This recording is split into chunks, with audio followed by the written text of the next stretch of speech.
Hey, welcome to another episode of Transformed and Renewed. Listen, if this is your first time checking us out, make sure you hit that like and subscribe button. Make sure you do that right now. Hit that like and subscribe button. I am just going to jump right into it. So, today's topic, we are going to be talking about the importance as well as what are GMOs or BEs. And so when you think about GMOs, these are genetically modified organisms. And then you have BEs, which stands for bioengineered foods. And you've probably seen these on different packages of foods or even on produce, whether it's fresh or frozen. But this is pretty much what it stands for. But what do they mean? What do they do? So these terms can be used interchangeably. And when you think about a genetically modified organism, this is an organism whose genome was altered using genetic technology, okay? Genetic engineering technology. And so we've likely heard this before. You've likely heard these terms used in the industry or just even when you're in the grocery store. You could even have these products in your home and didn't even know it. And so if you were to go in your pantry, just look on the back of a food product that you have. If it's not organic, it may likely be bioengineered food or it could contain GMO on it. Some of you may have also seen the stickers that may have shown non-GMO. And I will say, just starting off, is that when it comes to organic products and conventional products, with conventional products, you can actually have both non-GMO and GMO foods that are conventional. The thing with conventional is that if you do have conventional plus genetically modified organisms, this means that you are likely using less pesticide, but there's still some pesticide that is still being used or herbicide. But when it comes to organic, there is usually no GMOs present. Now, I will say that just because something says non-GMO does not mean that it doesn't contain traces amount. And this is just true just because even when I've done some research, I've seen this. Even in small quantities, you still have GMOs. So let's get really into it. Like, what are GMOs used for? So, like I said, they are pretty much organisms whose genetic material had been altered using genetic engineering. But these are actually used for a wide variety of reasons among farmers and different companies. For one, of course, is for sustainability. Then you have to increase the growth of that particular food, as well as crop yield. So some foods may experience droughts. And so you want to have it to where these foods don't have issues when it comes to drought seasons. And so you want to introduce a foreign material or I guess a gene that will help improve resistance to droughts. So when you think about this, you have these organisms that are resistant when a drought comes. They will not only remain strong, but they will continue to reproduce and continue to grow. And so this is again where that growth factor comes in at. And then you also have pest resistance. So when you think of anything that grows, especially a crop, you also have pests or even bugs that may try to infiltrate that particular food.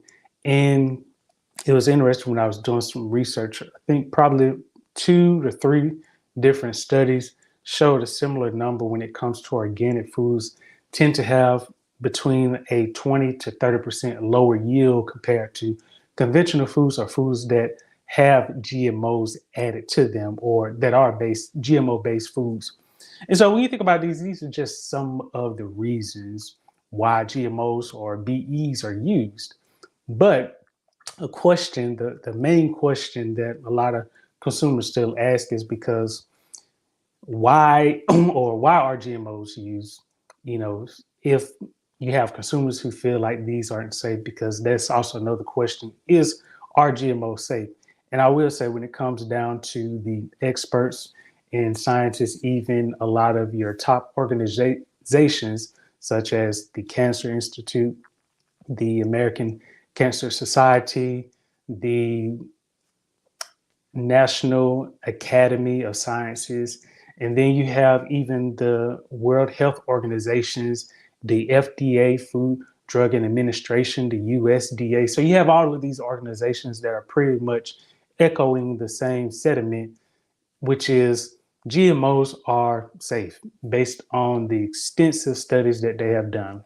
Now, this is the thing, and again, I'm just sharing information with you. I have no bias leaning on one side or the other side, but I just want to share the information with you. So again, with all this information, even from articles that I've looked at, and you can even look at some and they will actually point you to open source articles that you can actually look at for yourself.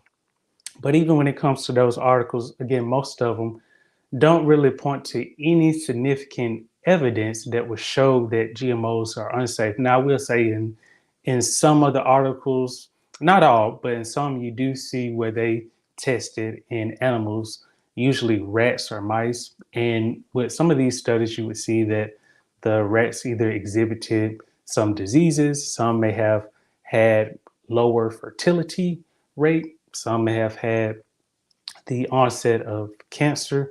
In some of these, again, I can't say that it goes across the board, but I would say in some of them, you do have that.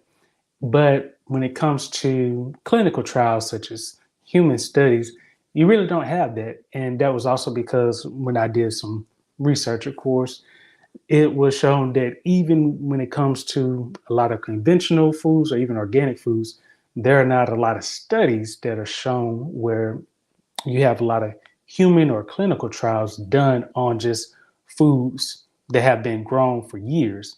And so, of course, most people are going to be skeptical just because they are just still not feeling, a foreign object or genome that is present in foods. Like, how are we supposed to eat it?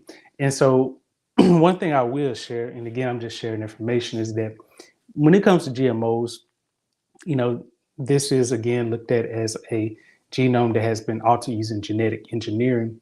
But I will also say that a lot of the products that are processed, you are kind of entering into unknown territory because you never know if it does contain a GMO or if that product contains an ingredient. It could be a chemical that is shown that may not be listed as a GMO or a BE, but it can alter your genome sequencing or your DNA.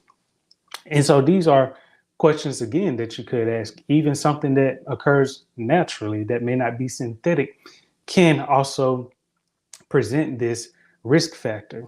Now, again, a person would say, well, yeah, but I just feel like if it's natural, it won't hurt me. But again, we just don't know. We don't want to assume anything.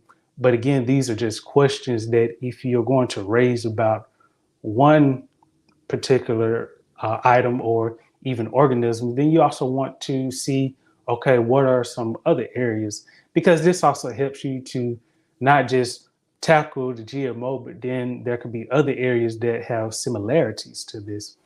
But again, like I said, I'm not taking sides because I'm just sharing the information with you. Because ultimately, when it comes to our GMO safe, it is one of those again to where a lot of organizations look at it as generally recognized as safe, or it is safe for human consumption because there is no evidence showing that it would not be safe.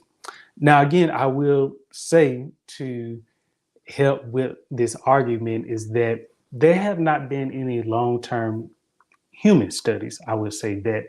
And so it's, to me, I find it hard to come to a conclusion that something is safe, especially when the long-term evidence has not even been rendered or provided. And so a person could say, well, you can say the same thing about regular produce that we may eat. So let's take, for example, a sweet potato that you get from a grocery store. No one who consumes it would ever wonder, oh, this could cause a health issue in the future. Of course not, because again, this is grown naturally, hopefully. But again, we don't know what foods have been altered when it comes to the store because a product could have been using GMOs, and by the time it gets to the third, fourth production, or even the 100th production of that particular crop, it may not contain anything, but it may not also be the natural source. And so for me, one of the things that I look at it, and this is just what I look at, so I'm not trying to influence your decision making, but I also look at the source of food as well as just the overall scope when it comes to GMOs and who what parties are involved when it comes to GMOs as well as the agenda. Because again, the science says that it's safe, then it's safe. But then again, if there are, you know, outstanding variables that have not been looked at, such as long-term health human studies, that is one area that we still have to keep our hand on. And then the other one is understanding, okay, what foods, if they do contain GMOs or BEs, are more susceptible to long-term health issues. So this is another one because you do have certain crops that do contain GMOs and that are widely produced, such as soybean, corn, wheat. A lot of those products tend to be globally available and produced just because of the growth rate. And that is one benefit when it comes to genetically modified organisms is they can grow exponentially and produce a fairly decent yield, as well as being drought resistant, as well as pest resistant.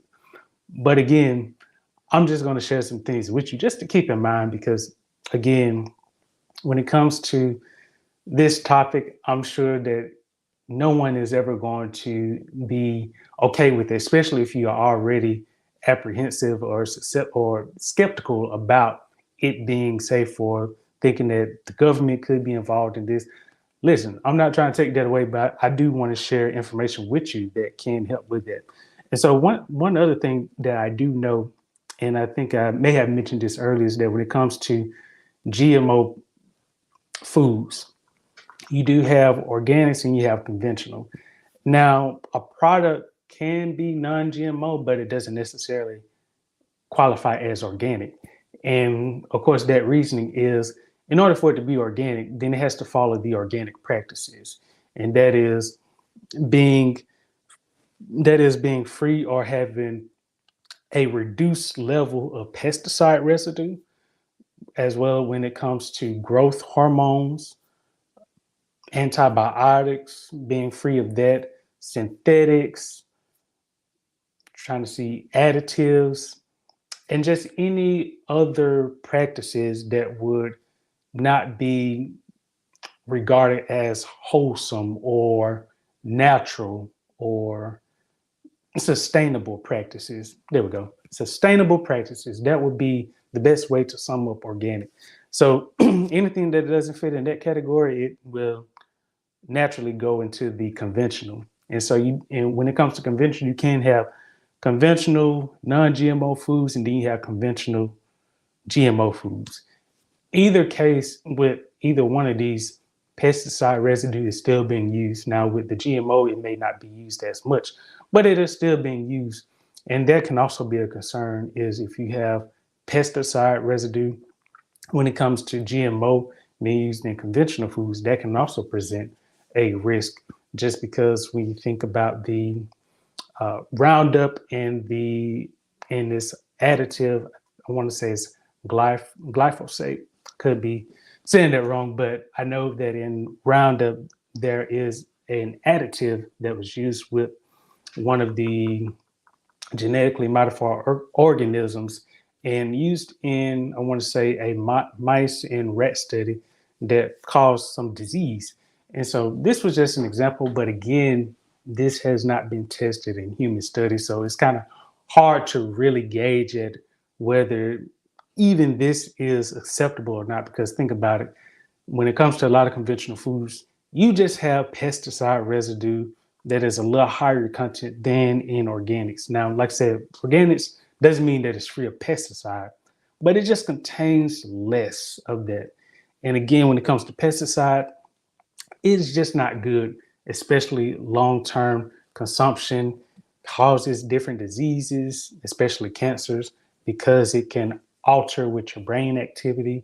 And it's just not good. But it is widely sprayed on a lot of conventional crops. And so that is one thing else to keep in mind. So again, when it comes to this question of are GMOs safe, are BE safe, which is pretty much the same thing, bioengineered foods, it is pretty much up to you how you feel about that. Because again, based on the science and what a lot of government agencies and even universities, academia have reported is that most GMOs are safe.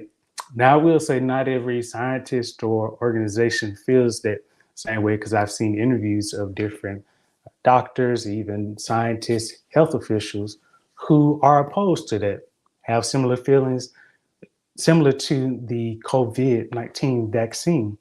And so, and again, I don't know the information that they know, but I'm sure that if you have some of these individuals who oppose it and they have also studied this as well, you can't disagree with their points. So I keep an open mind about this until I have clarity. But for now, what I'm going to share is, based on again what a lot of organizations are saying, it is typically recognized as safe. But however, even for me, I'm still treading it with caution. So it's not a make or break for me, but I still, as much as I can, take home message is aim for whole foods as often as you can.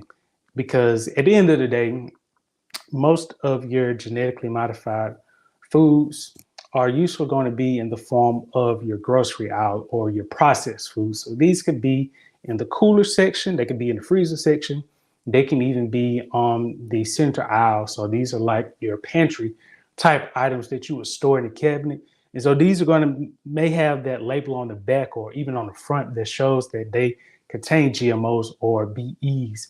But again, if you are worried and you don't want to even think about consuming that, I can't tell you that you won't, just because there is no certainty about even consuming the foods that may be whole. We don't know what they contain, but all I can say is that at least if you contain whole foods and you get your fruits and vegetable servings in daily, and then you also are getting beans, nuts, whole grains, lean meats, and I would also argue organic grass feds, whether it's poultry, wild caught seafood, or even grass fed beef. If you wanted to choose, those are some recommendations that I would make. But I wouldn't want you to worry or want you to stress out about it, because at the end of the day, I always look at it, whenever you eat food, just pray over it. Pray over it. Pray to God, like, Lord, sanctify my food, what I'm going to eat.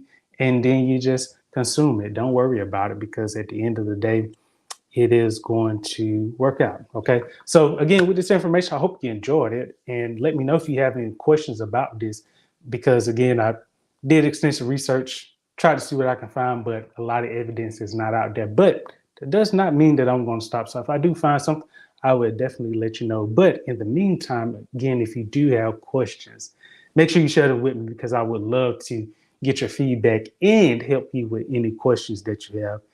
And until next time, I will talk with you later.